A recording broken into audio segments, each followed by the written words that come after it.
More cities across the US tonight look like Washington, D.C., under tight security as government buildings are fortified ahead of Joe Biden's inauguration. At least 19 states have now called out the National Guard after the FBI warned that Donald Trump diehards could target state capitals. Overnight, small but heavily armed protest groups rallied in Ohio, Oregon, Michigan and Texas.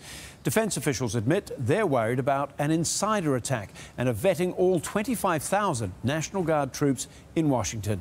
Our US correspondent Eamon Ashton-Atkinson has the latest. Locked down and fed up by those seeking to bring back more violence to Washington, D.C.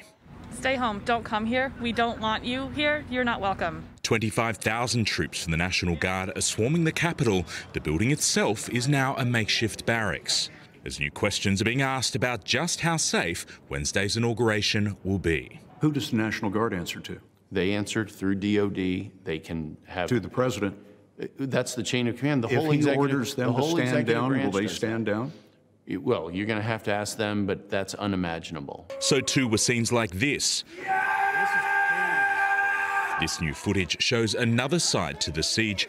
Insurrectionists searching through the vice president's binder for top secret information. There's got to be something in here.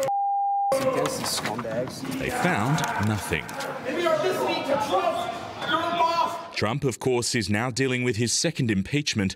Former FBI Director James Comey says Biden should simply ignore the man he's replacing and not prosecute him. I'd like to see some of the lights go out and he can stand on the front lawn of Mar-a-Lago and shout at cars in his bathrobe, and none of us will hear it. As soon as Joe Biden moves into the White House here, he has a raft of executive orders planned for his first 10 days in office to immediately begin to reverse some of Donald Trump's most controversial policies.